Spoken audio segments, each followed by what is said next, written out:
রাজধানীতে গোপন বৈঠকের সময় থানা জামায়াতের আমির সহ 18 জন আটক। জঙ্গি সংশ্লিষ্টতার অভিযোগে ঝিনাইদহ সরকারি মহিলা কলেজের প্রভাষক ও চট্টগ্রামে 3 জন গ্রেফতার।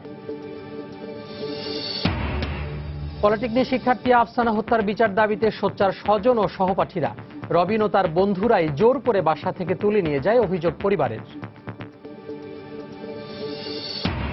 নিউ ইয়র্কে ইমাম সহ 2 জন নিহত হওয়ার পেছনে ডোনাল্ড ট্রাম্পের নেতিবাচক রাজনীতি কারণ, অভিযোগ যুক্তরাষ্ট্রের বিভিন্ন ধর্ম ও জাতিগোষ্ঠীর প্রতিনিধিদের। ভালো ফল করেও পাবলিক বিশ্ববিদ্যালয়ে এবারও ভর্তি হতে পারবে না অনেক শিক্ষার্থী। নির্দিষ্ট বিশ্ববিদ্যালয়ের উপর চাপ কমাতে শিক্ষার মানে বৈষম্য কমানোর পরামর্শ। এবং বন্যার পানি নেমে গেলেও গাইবান্ধায় সব হারিয়ে নিঃস্ব অনেকে। রাস্তাঘাট ক্ষতিগ্রস্ত হওয়ায় যোগাযোগ ব্যবস্থার বেহাল দশা, সরকারি সহায়তার দাবি।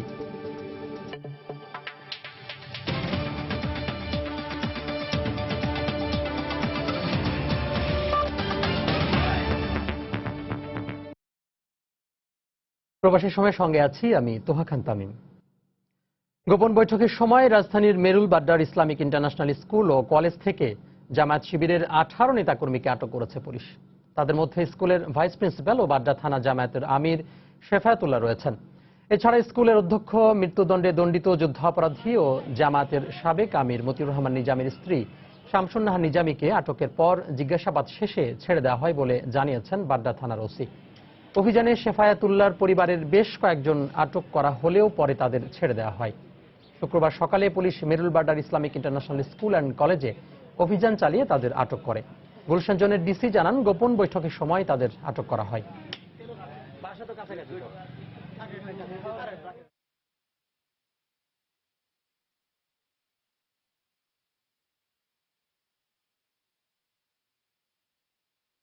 থানায় একটি সংবাদ আসে যে ইসলামিক ইন্টারন্যাশনাল স্কুল সেখানে একটি গোপন বৈঠক চলছে। এই সংবাদের পরিপ্রেক্ষিতে আমাদের বাড্ডা থানা অভিযান চালায়।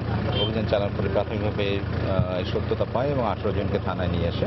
এখন আমাদের জিজ্ঞাসাবাদ এবং প্রাথমিক তদন্ত কার্যক্রম চলছে। এই বিষয়ে আমরা বিস্তারিত পরে জানাবো। নিষিদ্ধ সংগঠন হিজবুত তাহরীরের সঙ্গে জড়িত থাকার অভিযোগে যশোর থেকে এক কলেজ শিক্ষককে গ্রেফতার করেছে পুলিশ। গত বৃহস্পতিবার রাতে উপশহর এলাকার একটি বাসায় অভিযান চালিয়ে SM সাদিকুর রহমান পলাশ নামে ওই শিক্ষককে গ্রেফতার করা হয়। পলাশ ঝিনাইদহ সরকারি মহিলা কলেজের অর্থনীতি বিভাগের প্রভাষক। অভিযানে পলাশের বাসা থেকে একটি কম্পিউটার ও পেন ড্রাইভ সহ বেশ কিছু জঙ্গিবাদী বই উদ্ধার করা হয়। গ্রেফতারকৃত সাদিকুর হিজবুত তাহরীরের কেন্দ্রীয় সদস্য বলে জানিয়েছে পুলিশ। 2012 সালে ঢাকা বিশ্ববিদ্যালয়ে পড়ার সময় দলীয় কার্যক্রম পরিচালনার অভিযোগে তাকে কাটাবন এলাকা থেকে আটক করা হয়েছিল। ওই সময় তার বিরুদ্ধে শাহবাগ থানায় সন্ত্রাস দমন আইনে একটি মামলাও হয়। পুলিশ জানায়, মামলার বিষয় গোপন করে সাদিকুর চলতি বছরের 1 জুন ঝিনাইদহের সরকারি নুরুন্নাহার মহিলা কলেজের অর্থনীতি বিভাগে যোগদান করে। সে শিক্ষার্থীদের মধ্যে জঙ্গি কার্যক্রম ছড়িয়ে দিতে কাজ করছিল বলেও জানায় পুলিশ।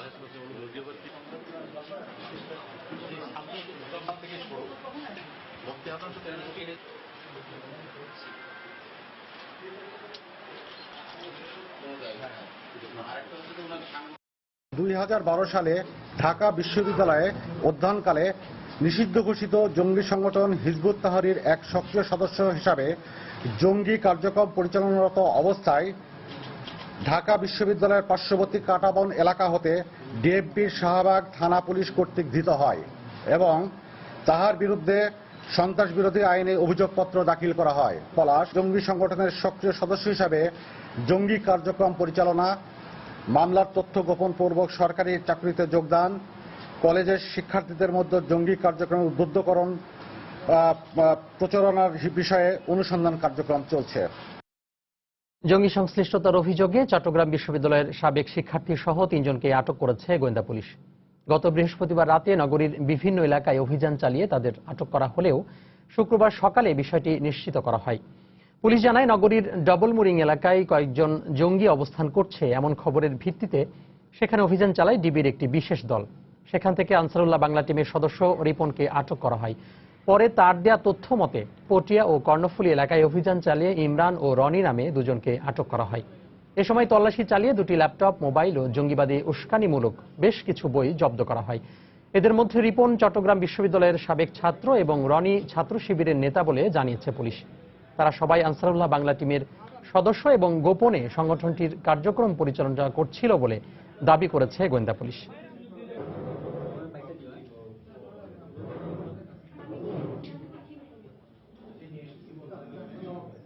গ্রেপ্তারকৃতদের মধ্যে ইমরান, সে পাওয়ার ডেভেলপমেন্টের একজন এক্সপার্ট, এবং অপরজন রিপন, সে চট্টগ্রাম বিশ্ববিদ্যালয়ের সাবেক ছাত্র, এবং পটিয়া থেকে যাকে গ্রেপ্তার করা হয়েছে তার নাম রনি, সে একটি স্বাধীনতা বিরোধী রাজনৈতিক দলের ছাত্র সংগঠনের নেতৃস্থানীয় পর্যায়ে ছিল। তারা আনসারুল্লাহ বাংলা টিমের এই দক্ষিণ পূর্বাঞ্চলের নেতৃত্বের দায়িত্বে ছিল। জঙ্গিবাদকে সম্প্রসারিত করার জন্য যা যা করা দরকার তারা সেগুলো করছিল। বাসা থেকে তুলে নিয়ে আফসানাকে হত্যা করা হয়েছে বলে অভিযোগ করেছেন তার পরিবারের সদস্যরা। তার বাড়িওয়ালা জানিয়েছেন, স্বামী স্ত্রী পরিচয় আফসানা ও রবিন বাসা ভাড়া নেয়। সম্প্রতি আফসানা শরীরে মারের দাগ দেখার তথ্য দিয়েছে তার এক ছাত্রীর মা। তিনি জানান, গত মাস দুয়েক আফসানা মনমারা হয়ে থাকত। এদিকে নিজেদের কর্মী হত্যার প্রতিবাদে শুক্রবার সারা দেশে মানববন্ধন করেছে ছাত্র ইউনিয়ন। সাইক পলিটেকনিক ইনস্টিটিউটের ছাত্রী আফসানা ফেরদৌস হত্যার সুষ্ঠু তদন্ত ও বিচারের দাবিতে পূর্ব ঘোষিত কর্মসূচির অংশ হিসেবে রাজধানী নাইটেঙ্গেল মোড়ে মানববন্ধন করে ছাত্র ইউনিয়ন। আফসানা হত্যাকাণ্ডটিকে যেন অন্য খাতে নেওয়া না হয় সেদিকে সরকারকে নজর দেওয়ার দাবি করেন তারা। কাফরুল থানার ওসি উনি একটা লাশ দেখে সাথে সাথে মন্তব্য করে দেন যে এটা আত্মহত্যা মনে হচ্ছে। ওনার সেই দায়িত্ববোধ তখন কোথায় থাকে যে এই ধরনের মন্তব্য করার মধ্য দিয়ে একটি সন্দেহজনক হত্যাকাণ্ডকে ভিন্ন খাতে প্রবাহিত করা হতে পারে। এদিকে আফসানা মানিকদের যে বাড়িতে থাকতো তার মালিকের স্ত্রী জানিয়েছেন, আফসানা ও রবিন স্বামী স্ত্রী পরিচয়ে বাসাটি ভাড়া নেয়, তবে নিয়মিত না থাকলেও মাঝে মাঝে আসতো রবিন। বলেন এতদিন যে স্বামী যে নেতা বলে, আমরা তো জানি না নেতা। আমরা স্বামী স্ত্রী, আমরা নিজেরা বিয়ে করছি, আমার আব্বা আম্মা আমাদেরকে উঠায় না বাসায়, বুঝছেন, এই কথা নিয়ে ভাড়া দিচ্ছি। একই বাড়ির দ্বিতীয় তলায় একটি মেয়েকে প্রাইভেট পড়াতেন আফসানা। ছাত্রীর মা জানান, সম্প্রতি আফসানার গায়ে মারের চিহ্ন দেখেছেন তিনি। একবার বলছে যে মোটরসাইকেল থেকে পড়ে গেছে, চোখে একটা দাগ ছিল, কিন্তু আসলে কিসের দাগ সেটা স্বামী বলে নাই। 2 মাস আগে আমরা দেখি ওর শরীরে একটু দাগ কিয়েছে, ও বললো যে ওর মা মারছে। অসম্ভব, আফসানার মতো মেয়ে আত্মহত্যা করতে পারে না। যদি আফসানা আত্মহত্যা করতো তাহলে ঘরে আত্মহত্যা করতো। আমরা যাইয়া তালা ভাঙ্গে আফসানার লাশ খুঁজে বের করতাম। আফসানাকে হাসপাতালে নিয়ে ফাইলে রেখে চলে আসবে কেন? এদিকে স্বজনরা জানিয়েছেন, আফসানাকে যে তুলে নিয়ে হত্যা করা হয়েছে তার প্রমাণ আছে তাদের হাতে। ইলিয়াস নামে একজন এই আমার ভাগিনীর বাঁচাও বাঁচাও চিৎকার শুনেছে, বাঁচাও বাঁচাও চিৎকার শুনেছে। তো ওখান থেকে গুল মোহাম্মদ সাহেব গেট খুলেন নাই। অজ্ঞাত ব্যক্তির ফোনের সূত্রে গত 11ই আগস্ট নিখোঁজ হওয়া আফসানার মৃতদেহ মেলে ঢাকা মেডিকেল কলেজ হাসপাতালের মর্গে। তারপরই হত্যাকারী হিসেবে তেজগাঁও কলেজের ছাত্র হাবিবুর রহমান রবিনের নাম তুলে ধরে সহপাঠী ও স্বজনরা। ওমর ফারুক, সময় সংবাদ, ঢাকা। এবার উচ্চ মাধ্যমিক পরীক্ষায় জিপিএ 5 পেয়েছেন 58,000 শিক্ষার্থী। অথচ দেশের 34টি পাবলিক বিশ্ববিদ্যালয়ে আসন সংখ্যা মাত্র 43,000। অন্যদিকে উত্তীর্ণ হয়েছে প্রায় 9 লাখ শিক্ষার্থী। এতে ভালো ফল করেও পাবলিক বিশ্ববিদ্যালয়গুলোতে অনেকেই ভর্তি হতে পারবেন না। শিক্ষাবিদরা বলছেন, এমন প্রেক্ষাপটে বিশ্ববিদ্যালয়গুলোতে শিক্ষার গুণগত মানের ভারসাম্য আনা দরকার। তবে বিশ্ববিদ্যালয় মঞ্জুরি কমিশন বলছে, ভালো বিশ্ববিদ্যালয়ের চাহিদা বেশি থাকলেও কেউই উচ্চ শিক্ষা থেকে বঞ্চিত হবে না। বিস্তারিত তানিন মেহেদুর রিপোর্টে। উচ্চ মাধ্যমিক ও সমমান পরীক্ষায় ভালো ফল করা শিক্ষার্থীরা ভাসছেন আনন্দের জোয়ারে। এদের মধ্যে জিপিএ 5 পাওয়া শিক্ষার্থীদের আনন্দের মাত্রাটা একটু বেশি। পছন্দের বিশ্ববিদ্যালয়ে উচ্চ শিক্ষার জন্য ভর্তি হওয়ার প্রত্যাশা সবারই। খুব খুশি, এখন ভালো কোথাও অ্যাডমিশন নেওয়ার চেষ্টা করব। প্রত্যাশা যে আমাদের বেচ যারা আছে তারা মানে বিগত পাবলিক ভার্সিটিগুলো আরো অনেক বেশি আমরা চান্স পাবো। সামনে অ্যাডমিশন, এখন এই ভালো রেজাল্ট দিয়ে অ্যাডমিশনে ভালো করতে হবে। একটা ভালো ভার্সিটিতে পড়লে নিজেকে প্রতিষ্ঠিত করতে পারবো ভালোভাবে। এবছর 10টি শিক্ষা বোর্ডের উচ্চ মাধ্যমিক ও সমমান পরীক্ষায় উত্তীর্ণ প্রায় 8,99,000 শিক্ষার্থীর মধ্যে জিপিএ 5 পেয়েছেন 58,000-এরও বেশি শিক্ষার্থী। বিশ্ববিদ্যালয় মঞ্জুরি কমিশনের পরিসংখ্যান অনুযায়ী দেশের পাবলিক ও প্রাইভেট বিশ্ববিদ্যালয় সহ বিভিন্ন প্রতিষ্ঠানের অনার্স কোর্সে ভর্তি হতে পারবেন প্রায় 8.5 লাখ শিক্ষার্থী। অর্থাৎ ভালো ফল করেও পছন্দের বিশ্ববিদ্যালয়ে ভর্তি হতে পারবেন না অনেকেই। এমন প্রেক্ষাপটে উচ্চশিক্ষার ক্ষেত্রে বিশ্ববিদ্যালয়গুলোতে মানের সমতা আনার প্রতি জোর দিয়েছেন শিক্ষাবিদরা। ভালো শিক্ষার্থীদের জন্য অত বেশি উদ্বিগ্ন না, তারা তো ভালো করবে, যেখানে থাকুক ভালো করবে, 10% বাকি যে 90% যারা পাশ করবে ওরা কি আসলেই যোগ্য? আমাদের শিক্ষার অপূর্ণতা রয়ে গেছে। পাবলিক বিশ্ববিদ্যালয়ে যেরকম আছে প্রাইভেট বিশ্ববিদ্যালয়ে লাগে। বিশ্ববিদ্যালয় মঞ্জুরি কমিশন ইউজিসি বলছে, প্রথম সারির পাবলিক বিশ্ববিদ্যালয়ে আসন সংকট থাকলেও কোনো শিক্ষার্থী উচ্চশিক্ষার সুযোগ থেকে বঞ্চিত হবে না। সব ছেলে যদি ভর্তি হতেও চায় তাহলে সিটের কোনো অভাব নাই, পছন্দের বিশ্ববিদ্যালয়টা পাবে না বা পছন্দের বিভাগে নাও পেতে পারে। এটাই একটা সমস্যা আমাদের আছে, এটা স্বীকার করতে হবে। সরকারি এবং বেসরকারি বিশ্ববিদ্যালয় উভয় ক্ষেত্রে মানটাকে বজায় রাখতে চাই। ইউজিসি বলছে, আগামী শিক্ষাবর্ষে বিভিন্ন পাবলিক ও প্রাইভেট বিশ্ববিদ্যালয়ে 27টি নতুন বিভাগ খোলার অনুমতি দিয়েছেন তারা। এসব বিভাগে অন্তত 2000 শিক্ষার্থী ভর্তি হতে পারবেন। তানিম মেহেদি, সময় সংবাদ, ঢাকা। প্রবাসের সময় আরো থাকছে, রাজনৈতিক পোস্টার ও বিলবোর্ড লাগাতে সিটি কর্পোরেশন থেকে অনুমোদন নিতে হবে। সংবাদ সম্মেলনে ঢাকা উত্তরের সিটি মেয়র ও শিখ ধর্মীয় নেতা এবং কৃষ্ণাঙ্গ ল্যাটিনো আরব সম্প্রদায়ের প্রতিনিধি সহ কয়েকটি মানবাধিকার ও নাগরিক অধিকার সংগঠন।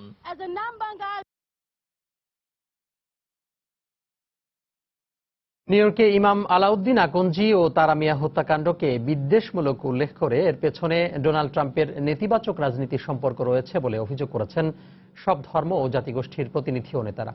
নিউ ইয়র্কের মেয়র ভবন সিটি হলে সংবাদ সম্মেলনে তারা এই অভিযোগ করেন।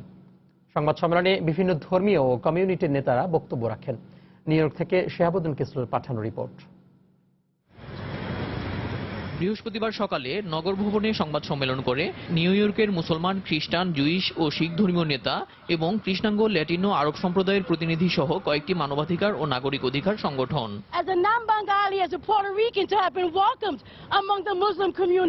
হত্যাকাণ্ডে অভিযুক্তকে গ্রেফতার ও তদন্তে অগ্রগতির জন্য সংবাদ সম্মেলনে ইমাম আলাউদ্দিনের পরিবার, পুলিশ বিভাগ সহ প্রশাসনের প্রতি কৃতজ্ঞতা জানান। হত্যাকাণ্ডের উদ্দেশ্য খুঁজে বের করারও আহ্বান জানান তারা। মুসলিম কমিউনিটি নেটওয়ার্কের বোর্ড প্রেসিডেন্ট সংবাদ সম্মেলনে দেওয়া বক্তব্যে এই হত্যাকাণ্ডকে হেট ক্রাইম উল্লেখ করে এর জন্য ট্রাম্পের জাতিবিদ্বেষপূর্ণ বক্তব্যের প্রভাব রয়েছে বলে মন্তব্য করেন। একই মত আমেরিকান লয়ার্স অ্যাসোসিয়েশনের প্রেসিডেন্ট এবং নিউ ইয়র্ক সিটির সাবেক মানবাধিকার কমিশনারের। এই হত্যাকাণ্ডের উদ্দেশ্য এখনো জানা না গেলেও ট্রাম্পের অভিবাসন বিরোধী ও জাতিবিদ্বেষমূলক বক্তব্য এ ধরনের হত্যাকাণ্ডকে উস্কে দিয়েছে বলে মনে করা হচ্ছে। আমরা সব ধরনের সহিংসতার নিন্দা জানিয়ে সবার মাঝে সম্প্রীতির আহ্বান জানাচ্ছি। যুক্তরাষ্ট্রের আইন এ ধরনের হত্যাকাণ্ডের কঠোর বিচার ও পরিবারকে সুরক্ষা দিয়েছে। আমরা আশা করি বিচার বিভাগ একে হেট ক্রাইম হিসেবে চিহ্নিত করে যথাযথ বিচার নিশ্চিত করবে। কেবল সরকারের প্রতিনিধি হিসেবেই নয়, জুইশ কমিউনিটির প্রতিনিধি হিসেবেও সহিংসতা ও বিদ্বেষকে রুখে দাঁড়ানোর প্রত্যয় ব্যক্ত করেন city controller Scott Stringer. New York City Council speaker Melissa Mark Viverito বলেন, এই সময় সবাইকে ঐক্যবদ্ধ থাকা খুব জরুরি। কোন এক কমিউনিটির উপর আঘাত করাকে আমরা যুক্তরাষ্ট্রের সকল সম্প্রদায়ের উপর আঘাত বলে মনে করি। এমন বিদ্বেষমূলক অপরাধের বিরুদ্ধে জিরো টলারেন্স নীতি গ্রহণ করতে হবে। অভিবাসীদের ফেরত পাঠানোর মতো বক্তব্য হেট ক্রাইমকে উস্কে দিচ্ছে। আমাদের এখানে সব জাতি ধর্মের প্রতিনিধি রয়েছেন। আমরা সবাই এ ধরনের আচরণের বিরোধী। ভবিষ্যতে এমন ঘটনা মোকাবিলায় আমাদের আরো ঐক্যবদ্ধ হতে হবে। গত 13ই আগস্ট নিউ ইয়র্কের কুইন্সের ওজন পার্ক এলাকায় ফোরকান মসজিদের ইমাম আলাউদ্দিন আকন্জি ও তার সহযোগী তারাউদ্দিন মিয়াকে গুলি করে হত্যা করা হয়। সময় সংবাদ, নিউ ইয়র্ক, যুক্তরাষ্ট্র। বিএনপি আইএস ও জঙ্গিদের সমর্থক মন্তব্য করে বাণিজ্যমন্ত্রী তোফায়েল আহমেদ বলেছেন, বিএনপির সঙ্গে জাতীয় ঐক্য হতে পারে না। শুক্রবার সকালে রাজধানীর শিল্পকলা একাডেমিতে জাতীয় শোক দিবসের আলোচনা সভায় তিনি একথা বলেন। ৭১-এর পরাজিতরাই বঙ্গবন্ধুকে হত্যা করেছে বলে অভিযোগ করেন বাণিজ্যমন্ত্রী। ৭১-এ যারা পরাজিত হয়েছিল, দেশি এবং বিদেশি, তারাই বঙ্গবন্ধুকে হত্যা করে আজকে আশা এবং আকাঙ্ক্ষাকে হত্যার চেষ্টা করেছিল। কিন্তু বঙ্গবন্ধু কন্যার হাতে আওয়ামী লীগের পতাকা থাকাটা সফল হয়নি। হোলি আর্টিজানে যারা মারা গেছে, কল্যাণপুরে মারা গেছে, বাপ মা আসে নাই, অথচ বিএনপি তাদের পক্ষে মায়া কান্না করে। কার সাথে জাতীয় ঐক্য? যারা গ্রেনেড হামলা করে, হরতাল অবরোধের নামে যারা দেশে বিশৃঙ্খলার সৃষ্টি করে এবং যারা জঙ্গি সন্ত্রাসীর পক্ষে কথা বলে, তাদের সাথে কিসের ঐক্য? জিয়াউর রহমান বঙ্গবন্ধু শেখ মুজিবুর রহমানকে হত্যার মূল চক্রান্তকারী ছিলেন বলে অভিযোগ করেছেন আওয়ামী লীগ নেতারা। শুক্রবার বিকেলে রাজধানীর কৃষিবিদ ইনস্টিটিউশন মিলনায়তনে বাংলাদেশ যুব মহিলা লীগ আয়োজিত শোক দিবসের আলোচনা সভায় তারা এই অভিযোগ করেন। বঙ্গবন্ধুর পলাতক খুনিদের দেশে ফিরিয়ে এনে দণ্ড কার্যকর এবং এই হত্যাকাণ্ডে যারা চক্রান্ত করেছিলেন তাদেরও বিচারের দাবি জানান আওয়ামী লীগ নেতারা। উনি পাকিস্তানের এজেন্ট হিসেবে বক্তৃতা অংশ নিয়েছিলেন এবং সেই পাকিস্তানের এজেন্ট হিসেবেই 1975 সালে বঙ্গবন্ধু হত্যার বিষয়ে মূল চক্রান্ত করে হিসেবে ভূমিকা রেখেছিল। এই খনি চেয়ারম্যানের মরণোত্তর বিচার দাবি করে যাচ্ছি। চেয়ারম্যানের মতো মুনাফেকের সঙ্গে আর কোন কোন মির্জাফর মুনাফেক ছিল সেটাও তদন্ত করে বের করা হোক। বঙ্গবন্ধু নামে আজকে ছবি প্রদর্শন থেকে বিরত থাকলে বঙ্গবন্ধুর রাস্তা সামনে যাবে। তার সততা, তার সাহস থেকে শিক্ষা, তার প্রতি শ্রদ্ধা প্রদর্শনের সর্বোত্তম। দেশ থেকে জঙ্গিবাদ নির্মূল করতে হলে বিএনপি জামাতকে রাজনীতি থেকে বিতাড়িত করতে হবে বলে মন্তব্য করেছেন আওয়ামী লীগ নেতারা। শুক্রবার বিকেলে রাজধানীর মহানগর নাট্যমঞ্চে শ্রমিক লীগ আয়োজিত জাতীয় শোক দিবসের আলোচনা সভায় তারা এই মন্তব্য করেন। নেতারা বলেন, বঙ্গবন্ধু হত্যায় জিয়াউর রহমান জড়িত ছিলেন না। বিএনপি নেতার মির্জা ফখরুলের এমন দাবি সঠিক নয়। মিস্টার ফখরুল ইসলাম আলমগীর একটা কথা বলেছেন যে জিয়াউর রহমান বঙ্গবন্ধুর খুনি না, সর্বমূল মিথ্যা কথা। সাক্ষীদের জবানবন্দিতে উঠে এসেছে জিয়াউর রহমান তাদেরকে বলেছে, বোন তোমরা এগিয়ে যাও, আমি তোমাদের সাথে আছি। তাদের বিরুদ্ধে যথেষ্ট প্রমাণ ছিল, একেবারে প্রত্যক্ষ প্রমাণ ছিল তারা এই হত্যাকাণ্ডের সাথে সরাসরি জড়িত ছিলেন। রাজনীতির আলখেল্লা মুখোশ যতক্ষণ পর্যন্ত বিএনপি, খালেদা জিয়া, ফখরুল ইসলাম আলমগীর আপনাদের দেহ থেকে ছুঁড়ে ফেলে দেওয়া যাবে, ততক্ষণ পর্যন্ত আমরা জঙ্গি নির্মূলে আপনাদের নাম উচ্চারিত হবেই। আপনাদের এই গণতন্ত্রের আলখেল্লা, এই মুখোশ আপনাদের উপরে ফেলে দিতে হবে। এদের টার্গেট আমাদের অর্থনীতিকে পঙ্গু করে দেয়া, চূড়ান্ত টার্গেট হচ্ছে শেখ হাসিনাকে হত্যা করা। সবাই যার যার অবস্থান থেকে সতর্ক থাকবেন। তাদের ষড়যন্ত্র শেষ হবে না। এদের বাংলাদেশ থেকে চিরতরে রাজনৈতিকভাবে যদি চিহ্ন না করা যায় তাহলে বাংলাদেশ এই জঙ্গি মুক্ত করা অত্যন্ত কঠিন হবে। একজন দেশের বাইরে, একজন দেশের ভেতরে মা পোলা মিলে এক লগে ষড়যন্ত্র করে। রাজনৈতিক উদ্দেশ্যে ব্যবহারের জন্যই সরকার জঙ্গিবাদকে পুষে রাখছে বলে অভিযোগ করেছেন বিএনপি মহাসচিব মির্জা ফখরুল ইসলাম আলমগীর। স্বেচ্ছাসেবক দলের প্রতিষ্ঠা বার্ষিকী উপলক্ষে শুক্রবার সকালে জিয়াউর রহমানের সমাধিতে শ্রদ্ধা নিবেদন শেষে তিনি কথা বলেন। তিনি বলেন, জিয়াউর রহমান নয় বরং আওয়ামী লীগ নেতারাই বঙ্গবন্ধু হত্যার সঙ্গে জড়িত। জঙ্গিবাদকে সুষ্ঠুভাবে মোকাবেলা না করে শুধুমাত্র রাজনৈতিক উদ্দেশ্যে এটাকে ব্যবহার করে রাজনৈতিক প্রতিপক্ষকে ঘায়েল করবার জন্য ব্যবহার করা হচ্ছে, যার ফলে প্রকৃত অপরাধীরা তারা আড়ালে থেকে যাচ্ছে। শেখ মুজিবের মর্মান্তিক হত্যার পরে ক্ষমতায় বসেছিল আওয়ামী লীগ। এটা খুব পরিষ্কার যে যারা শেখ মুজিবের হত্যার পরে ক্ষমতায় বসেছিল তারাই এটার মূল চাবিকাঠিতে ঘুরিয়েছিল। প্রবাসের সময় আরো থাকছে, রাজনৈতিক পোস্টার ও বিলবোর্ড লাগাতে সিটি কর্পোরেশন থেকে অনুমোদন নিতে হবে। সংবাদ সম্মেলনে ঢাকা উত্তরের সিটি মেয়র।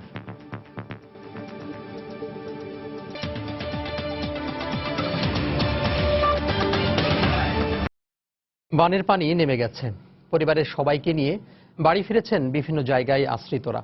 বদলে গেছে চিরচেনা বসত বাড়ি, ঘরের জায়গায় ঘর নেই, বন্যায় ভেসে গেছে আসবাবপত্র। সবাইকে নিঃস্ব করে সব ধুয়ে মুছে নিয়ে গেছে ব্রহ্মপুত্র। রাস্তাঘাট, ব্রিজ, কালভার্ট ভেঙে যাওয়ায় যোগাযোগ ব্যবস্থার বেহাল দশা। এখন শুধু সরকারের দিকে তাকিয়ে খোলা আকাশের নিচে সময় পার করছেন গাইবান্ধার বন্যায় ক্ষতিগ্রস্ত মানুষরা।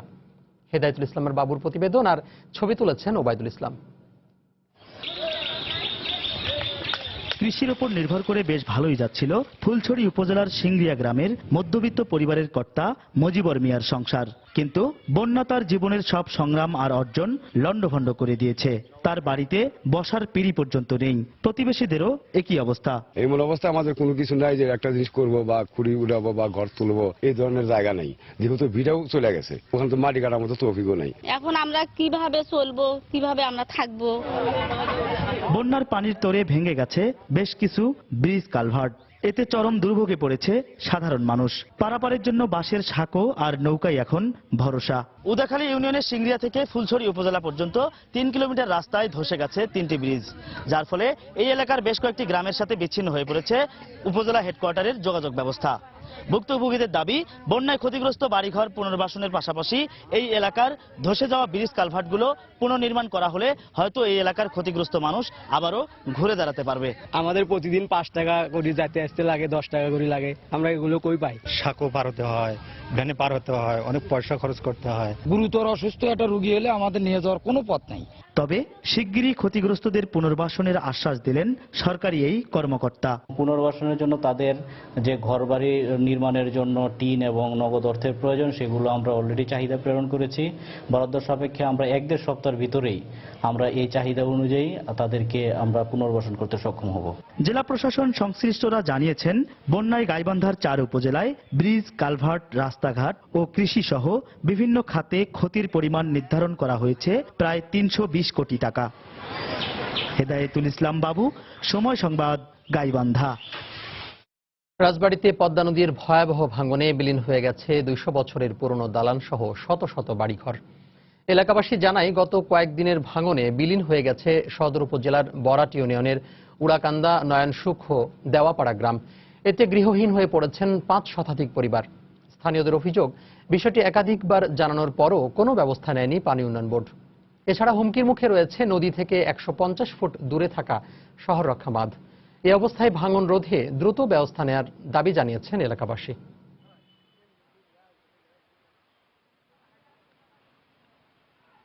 আমার এই বিল্ডিংটা 3 বছর আগে আমি এই বিল্ডিংটা তৈরি করেছিলাম এবং বর্তমান নদী ভাঙনে হুমকির সম্মুখীন আমি বিল্ডিংটা ভেঙে ফেলছি নিজ দায়িত্বে, এবং আমার মতন 500-600 পরিবারের বাড়িঘর এইভাবে নদী গর্ভে বিলীন হয়ে গেছে। এই বিল্ডিংটা 200 বছরের পুরনো, কিন্তু এখন এটা নদী গর্ভে চলে যাচ্ছে। কোনো সংস্থা থেকে এখনো কোনো কাজ করতেছে না। রাজবাড়ী সংরক্ষা বাঁধে যদি বাকি অংশ কাজ না করা হয়, তাহলে কিন্তু বাঁধ ভেঙে যে কোনো মুহূর্তে রাজবাড়ী শহর পানি ঢুকবে, বড় অপেক্ষা রাখে না। এর পাশাপাশি রাজবাড়ীতে পানি ঢুকলেও ফরিদপুরে পানি ঢুকবে। এই নদী শাসনের কার্যক্রম করার জন্য আমি বরাটবাসীর পক্ষ থেকে সবিনয় নিবেদন জানাচ্ছি। ধানমন্ডি 32 নম্বরে বঙ্গবন্ধু স্মৃতি জাদুঘর পরিদর্শন করেছেন রাষ্ট্রপতি মোহাম্মদ আব্দুল হামিদ।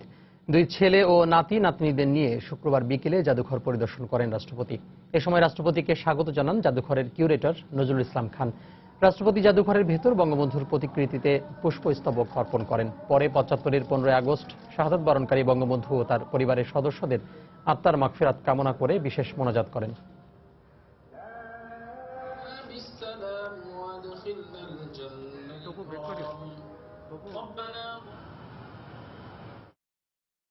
আগামীতে রাজনৈতিক পোস্টার, বিলবোর্ড, ব্যানার, ফেস্টুন লাগাতে সিটি কর্পোরেশনের অনুমতি নিতে হবে বলে জানিয়েছেন ঢাকা উত্তরের mayor Anisul Haque.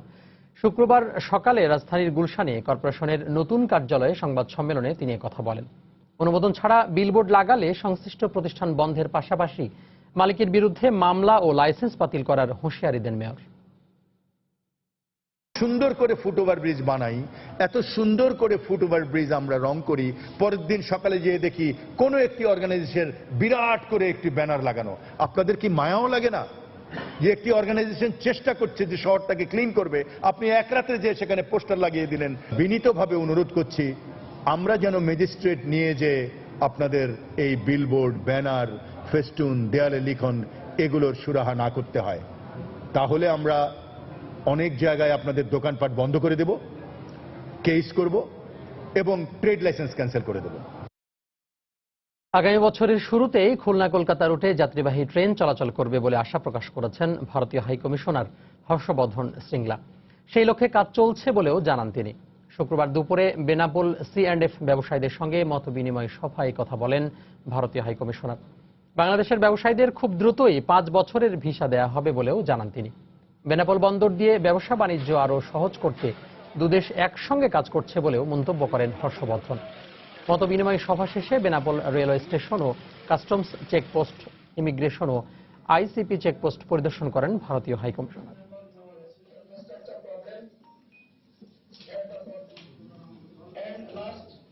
export in India and Bangladesh.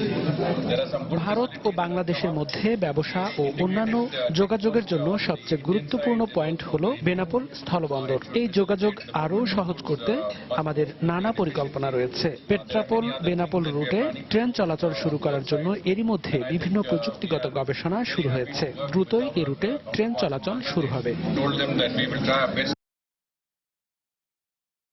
রামপালে কয়লা ভিত্তিক বিদ্যুৎ প্রকল্পকে কেন্দ্র করে বাংলাদেশ ভারতের বন্ধুত্বপূর্ণ সম্পর্ক নেতিবাচক প্রভাব পড়বে বলে মন্তব্য করেছেন তেল গ্যাস রক্ষা জাতীয় কমিটির সদস্য সচিব আনু মোহাম্মদ। শুক্রবার বিকেলে বিশ্ব সাহিত্য কেন্দ্রে এক আলোচনা সভায় তিনি বক্তব্য রাখেন। এ সময় রামপাল প্রকল্পকে প্রতিহত করার আহ্বান জানান সাবেক তত্ত্বাবধায়ক সরকারের উপদেষ্টা অ্যাডভোকেট সুলতানা কামাল। সরকারের এটা নৈতিক শক্তির লক্ষণ না, সরকারের এটা হচ্ছে নৈতিক পরাজয়ের লক্ষণ, নৈতিক দুর্বলতার লক্ষণ, যে তারা যুক্তি তর্ককে মোকাবেলা করতে পারছে না। এই প্রকল্প সুন্দরবন বিনাশ করবে তাই না, এটা বাংলাদেশ ভারতের যে বন্ধুত্বের সম্ভাবনা, সেই সম্ভাবনারও বিনাশ ঘটাবে। কারণ এইটা একটা চিরস্থায়ী মানুষের মধ্যে ক্ষত সৃষ্টি হবে। সেই সম্পদ ধ্বংস করার যে কোনো ধরনের কার্যকলাপ বন্ধ করার দায়িত্ব আমাদের, এবং সেটা আমার অধিকার, এবং সেই অধিকারের বলে আমরা অবশ্যই জোর গলায় বলবো যে সুন্দরবনের রামপালে এই প্রকল্প হতে পারে না। আমাদের শেষ শক্তি দিয়েও, আমরা আমাদের শেষ রক্তবিন্দু দিয়েও যদি বলতে হয়, আমাদেরকে সেটা রক্ষা করতে হবে। প্রবাসীর সময় আরো থাকছে। বাংলাদেশ সফরকে সামনে রেখে চট্টগ্রামে দুটি স্টেডিয়াম পরিদর্শন করল ইংল্যান্ড প্রতিনিধি দল। সর্বোচ্চ নিরাপত্তা দেওয়ার নিশ্চয়তা পুলিশের।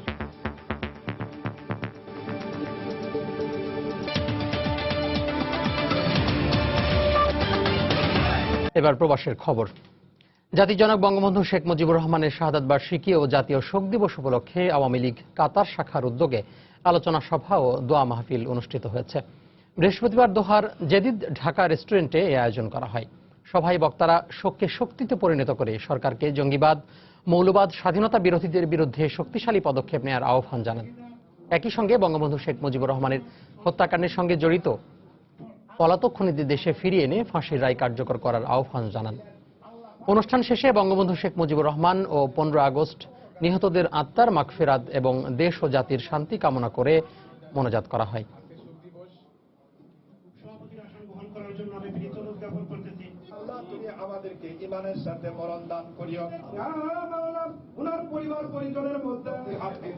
পটুয়াখালীতে জাতির জনক বঙ্গবন্ধু শেখ মুজিবুর রহমানের 41তম শাহাদাত বার্ষিকী উপলক্ষে আয়োজিত আলোচনা সভায় হামলা চালিয়েছে দুর্বৃত্তরা। এতে 2 জন আহত হয়েছেন। শুক্রবার বিকেলে পটুয়াখালী পাওয়ার হাউজে শোকসভার আয়োজন করে বিদ্যুৎ শ্রমিক লীগ। অনুষ্ঠানে বরিশাল ও খুলনা বিভাগীয় বিদ্যুৎ শ্রমিক লীগের নেতারা অংশ নেন। এ সময় 6 থেকে 7টি মোটরসাইকেলে করে এসে 18 থেকে 20 জনের একদল দুর্বৃত্ত হামলা চালায়। এতে বরিশাল বিভাগীয় বিদ্যুৎ শ্রমিক লীগের সাধারণ সম্পাদক নুরুল ইসলাম ও এক কর্মচারী আহত হন।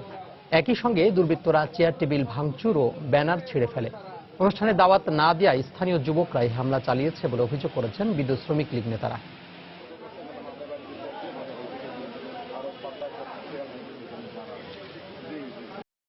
8-10টি মোটরসাইকেল এবং 3 জন করে যুবক প্রবেশ করে চেয়ার ভাঙচুর এবং গালিগালাজ এবং আমাদের কেন্দ্রীয় সভাপতি নুরুল ইসলাম নামে, যিনি বরিশাল বিভাগীয় কমিটির সাধারণ সম্পাদক, তার মাথায় চেয়ার দিয়ে আঘাত করে। তারা এসে এখানে চেয়ার ভাঙচুর শুরু করে এবং বলে এখানে মিটিং হতে দেওয়া হবে না।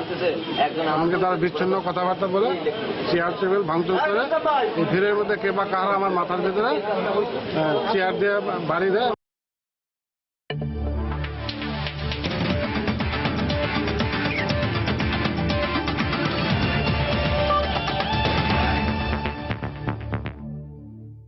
শুরু করছি খেলার খবর দিয়ে। শুরুতে অলিম্পিকের খবর।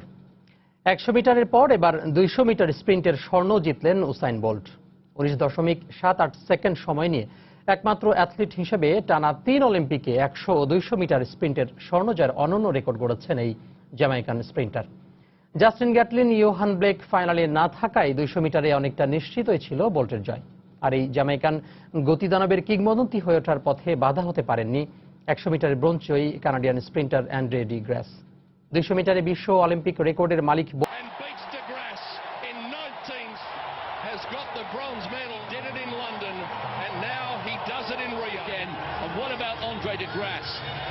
What we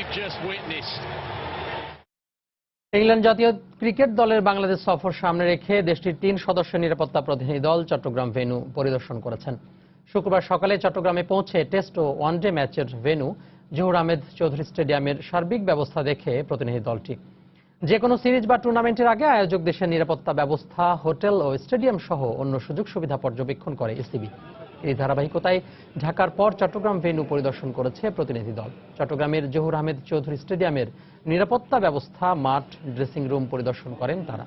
এরপর অনুশীলন ম্যাচের venue M A Aziz stadium পরিদর্শন করে প্রতিনিধি দলটি।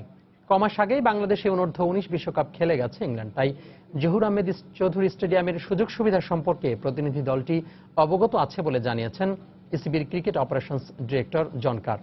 এদিকে নিরাপত্তা নিয়ে ইসিবির বাড়তি কোনো চাওয়া থাকলেও তা পূরণ হবে বলে জানিয়েছেন বিসিবির প্রধান নির্বাহী।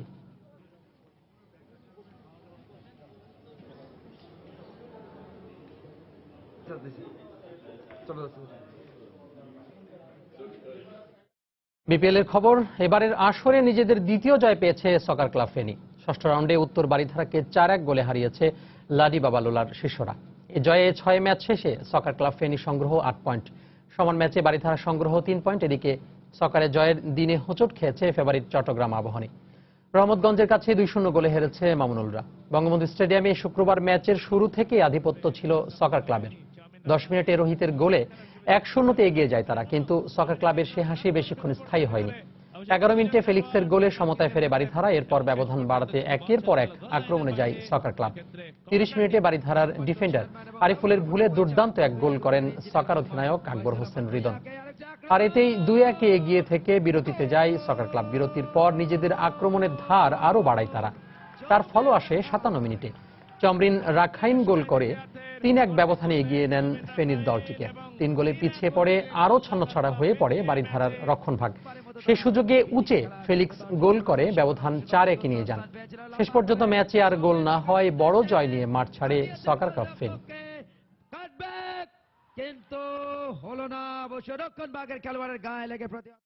এ পর্যায়ে শীর্ষ সংবাদগুলো জানিয়ে দিচ্ছি আরো একবার। রাজধানীতে গোপন বৈঠকের সময় থানা জামায়াতের আমির সহ 18 জন আটক। জঙ্গি সংশ্লিষ্টতার অভিযোগে ঝিনাইদহ সরকারি মহিলা কলেজের প্রভাষক ও চট্টগ্রামে 3 জন গ্রেফতার। পলিটেকনিক শিক্ষার্থী আফসানা হত্যার বিচার দাবিতে সোচ্চার স্বজন ও সহপাঠীরা। রবিন ও তার বন্ধুরাই জোর করে বাসা থেকে তুলে নিয়ে যায় অভিযোগ পরিবারের। নিউ ইয়র্কে ইমাম সহ 2 জন নিহত হওয়ার পেছনে ডোনাল্ড ট্রাম্পের নেতিবাচক রাজনীতি কারণ। অভিযোগ যুক্তরাষ্ট্রের বিভিন্ন ধর্ম ও জাতিগোষ্ঠীর প্রতিনিধিদের।